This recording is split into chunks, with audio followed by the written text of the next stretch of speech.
2024 ഈ വർഷം തിയേറ്ററുകളിലേക്ക് എത്തിയ രണ്ട് നിവിൻ പോളി ഭാഗമായ സിനിമകളുടെ കളക്ഷൻ റിപ്പോർട്ടുകളാണ് വീഡിയോയിലൂടെ പ്രേക്ഷകരിലേക്ക് എത്തിക്കുന്നത്. ടിഷു ഇത് റിലീസായിട്ട് വമ്പൻ ക്ലാഷ് റിലീസോടെ തിയേറ്ററുകളിലേക്ക് എത്തിയ വിനീത് ശ്രീനിവാസന്റെ സിനിമയാണല്ലോ വർഷങ്ങൾക്ക് ശേഷം.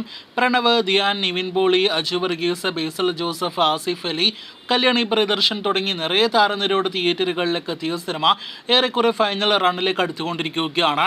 സിനിമയുടെ ഇക്കഴിഞ്ഞ ഞായറാഴ്ച വരെയുള്ള 32 ദിവസത്തെ world wide detail box office collection പുറത്തു വന്നിരിക്കുകയാണ്. അത് പ്രകാരം സിനിമയുടെ വേൾഡ് വൈഡ് കളക്ഷൻ 82,75,00,000 ഞായറാഴ്ച വരെയുള്ള കണക്കുകൾ പ്രകാരം എത്തപ്പെട്ടിരിക്കുകയാണ്.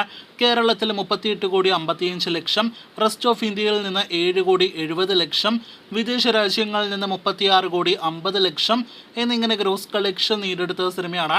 ലോകമെമ്പാട് നിന്നും 82,75,00,000 ഇതുവരെ ഞായറാഴ്ച വരെ ഗ്രോസ് കളക്ഷനായിട്ട് നേടിയെടുത്തിരിക്കുന്നത്. വളരെ മികച്ച കളക്ഷൻ നേടിയെടുത്ത് തിയേറ്ററുകൾ വിടാനായിട്ട് ഒരുങ്ങുന്ന സിനിമയുടെ ഫൈനൽ വേൾഡ് വൈഡ് കളക്ഷൻ 83 കോടി ടച്ച് ചെയ്യാനുള്ള സാധ്യതകൾ തള്ളിക്കളയാനായിട്ട് കഴിയില്ല. നിലവിൽ സിനിമ ഒരു മലയാളം സിനിമയുടെ ഏറ്റവും ഉയർന്ന വേൾഡ് വൈഡ് കളക്ഷൻ നേടിയെടുത്ത സിനിമകളുടെ പട്ടികയിൽ 11ാം സ്ഥാനത്താണ്. കുറിപ്പ് എന്ന സിനിമയും ഒപ്പം തന്നെ കണ്ണൂർ സ്ക്വാഡ് എന്ന സിനിമയുടെ മമ്മൂട്ടി സിനിമയുടെ കഴിഞ്ഞ വർഷം തിയേറ്ററുകളിലേക്ക് എത്തിയ സോളോ റിലീസായിട്ട് എത്തിയ സിനിമയുടെ ഫൈനൽ വേൾഡ് വൈഡ് കളക്ഷൻ കൂടി ഇപ്പോഴത്തെ വർഷങ്ങൾക്ക് ശേഷം മറികടന്നിരിക്കുകയാണ്. നിലവിൽ കുറിപ്പ്, കണ്ണൂർ സ്ക്വാഡ് എന്നീ സിനിമകൾക്ക് മുകളിലായിട്ട് നേര്, ഭീഷ്മപർവം, ഒപ്പം തന്നെ RDX എന്നീ സിനിമകൾക്ക് താഴെ 11ാം സ്ഥാനത്ത് വർഷങ്ങൾക്ക് ശേഷം ബോക്സ് ഓഫീസിൽ സ്ഥാനം ഉറപ്പാക്കിയിരിക്കുകയാണ്. ഇനി നിവിൻ പോളി നായകനെത്തിയ സിനിമയിലേക്ക് വരികയാണെങ്കിൽ മെയ് 1 തീയതി തിയേറ്ററുകളിലേക്ക് എത്തിയ മലയാളി ഫ്രം ഇന്ത്യ എന്ന സിനിമയുടെ വേൾഡ് വൈഡ് ഡീറ്റെയിൽ കളക്ഷൻ പുറത്തു വന്നിരിക്കുകയാണ്.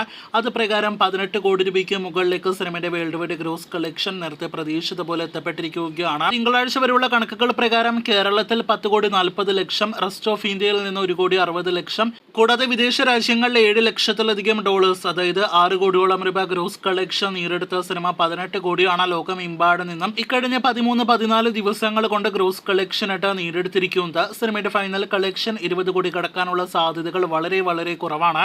അതേസമയം ചിത്രത്തിന്റെ വെർഡിറ്റ് സ്റ്റാറ്റസ് കൂടി പുറത്തു വരുമ്പോൾ സിനിമയ്ക്ക് നിലവിൽ ഡിസാസ്റ്റർ വെർഡിറ്റ് ആണ് നേടിയെടുക്കാനായിട്ട് കഴിഞ്ഞിരിക്കുന്നത്.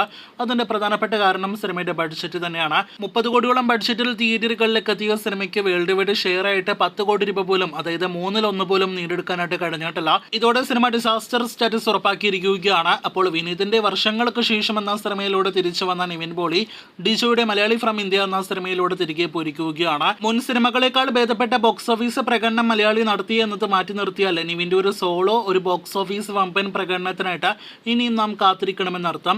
ഈ വർഷം ഇനിയൊരു നിവിൻ പോളി സിനിമ തിയേറ്ററുകളിലേക്ക് എത്തുന്നുണ്ടോ എന്ന് പോലും വ്യക്തമല്ല. കാത്തിരിക്കൂ കൂടുതൽ നിവിൻ പോളി സിനിമയുടെ വാർത്തകൾ കേട്ടാം.